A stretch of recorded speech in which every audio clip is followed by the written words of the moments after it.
So our enemy, the Fed, is at it again. They are interfering once again in trying to arrest the collapse of the corporate bond bubble that has been blown, of course, by they themselves over this entire past business cycle since 2008.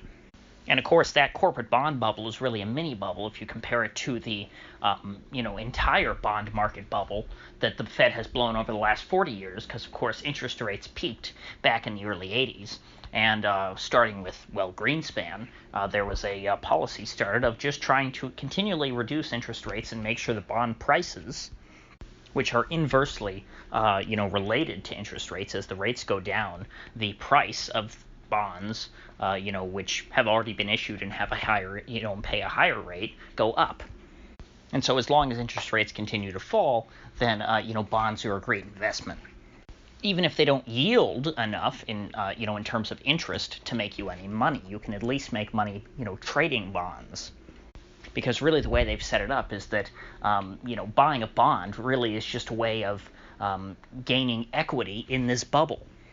It's not like you're investing in a company and then they're paying you back interest on your investment. No, it's a very different sort of calculus these days. The way that the bond market works is, each bond is basically a share in this bubble that the Fed has created for everybody. But now, because of, there were other reasons, the bubble has been kind of pricked a couple times and then the Fed's tried to patch it up. But now with the Wu flu, with everything shutting down, there's no way to keep the bubble from popping.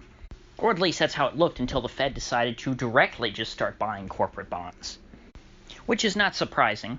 The way that they had been, doing so before and blowing this corporate bond bubble had been primarily just by buying up other types of bonds, like U.S. Treasury securities and mortgage-backed securities. And so what they did by buying up those kinds of bonds is that there were, less places for people who actually wanted to go out and buy bonds, for individual people and for institutions.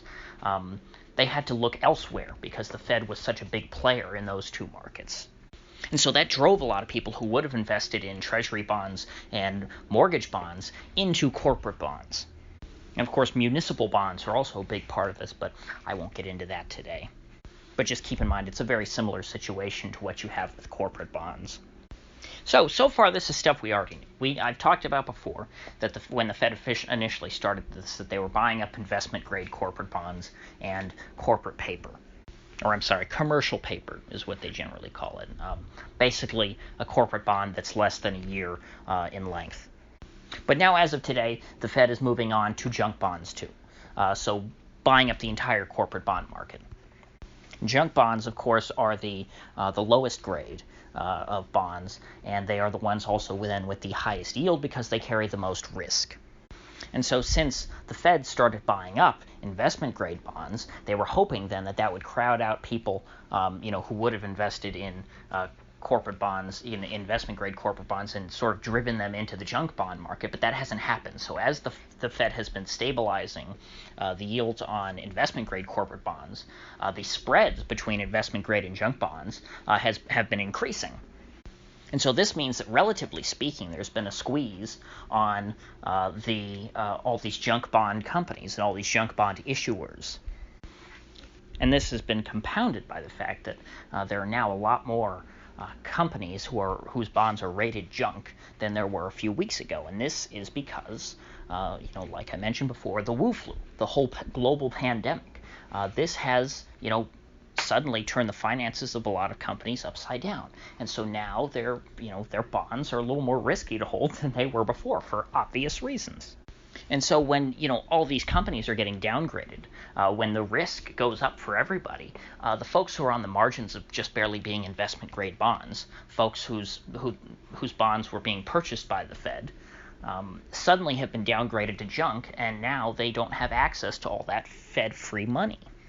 So this puts the Fed in a bit of a pickle, because here they are trying to bail out corporate America, and then now all of a sudden there are now plenty of companies, including well-known names like Ford, I believe, who have been downgraded to junk status and are going to just go belly up because the Fed won't give them money, and nobody else is going to give them money, at least not at low interest rates.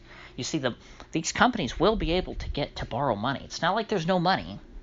it's that they're not going to be able to borrow money at the low price that they want to, okay? Because the natural rate of interest, if we actually had a normal market economy, if we had a so-called free market that Republicans used to talk about so much, interest rates in this country would be substantially higher.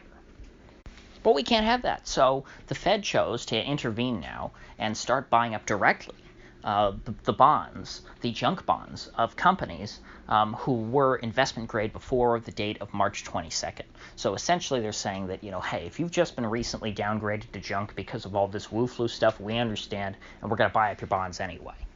And so this sounds like a very limited way of buying up junk bonds and alleviating just the new stress on the junk bond market, not the existing problems that were there. They're only buying the companies, these newly christened junk bonds. They're not buying up the people who have been junk forever.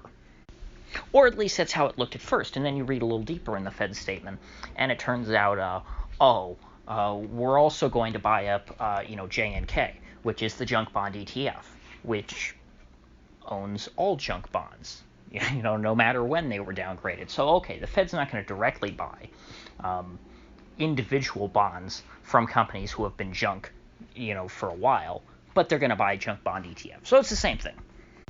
And so this is great news for stocks, for the reason I argued a couple days ago, which is that the Fed, we always used to hear about, or at least you would in a basic economics course, about how, if the government increases spending and runs a deficit, that crowds out private investment because, money that the government has to borrow from the private sector could have been lent, to businesses. Well, now we kind of have the opposite effect with the Fed going on, because money that would have been invested by, individual private individuals and private firms and investment banks in markets, like the bond market, corporate bond market, the junk bond market, mortgage-backed securities, the treasury bond market. All the people who would have invested in those markets at higher rates of interest have essentially been crowded out because now the interest rate has been suppressed to the point to where the yield is not high enough for them to want to actually purchase those bonds. They're not interested in bonds at such a high price, if that makes sense. Because remember, suppressing the interest rate on a bond means raising the price and pushing the price up and inflating the price. So you have a very inflated bond market to where it's just not, to where investors are just not interested. So what option do they have left? Well, their only option left, okay, is the stock market. And so this week, in the past couple weeks, and especially today, stocks are doing tremendous. They're having great updays. In some cases, close to record-setting updays, even in terms of percentages. I think very high in the rankings. And this isn't because we've got great economic news coming out. It's because there is no other alternative. Because normally during a downturn, what should happen is that interest rates should spike, and then people who want to make money are going to sell their stocks, and they're going to go buy these bonds that now yield much higher rate of interest. And of course, with everyone transitioning from stocks into bonds, what the effect of that would be is that stock prices would plummet, but interest rates would stop rising. They would be abated, and they would start to go down eventually. But the Fed's not letting that happen. They don't want the financial markets to work anywhere near how they should work. The Fed wants permanent asset price inflation because that's what makes rich people who own assets happy. They don't want markets to work. They want the value of their assets to go up no matter what. And so it's amazing. The leftists in this country have such a missed opportunity because they don't understand economics or how any of this works, because they don't really take the time to appreciate how all of this happens. They're demagoguing and spitting on small business owners and saying how they're the 1% and how my employer is the one who's oppressing me. And then meanwhile, the real elite in this country get away with this kind of crap. So I guess I'll finish this off with just some mild predictions. I think it's pretty obvious at this point that the Fed's going to be buying stocks sometime soon. I mean, they've come this far.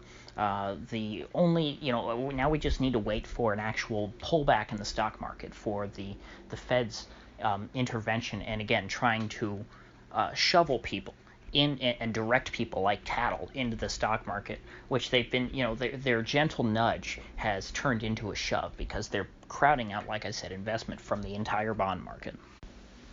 And so if that doesn't work in sustaining, which it won't forever, sustaining permanent growth in the stock market with, never any correction or bear market or anything like that, and certainly never, never a serious crash like we just had, the Fed's only recourse will be to resort to buying stocks directly.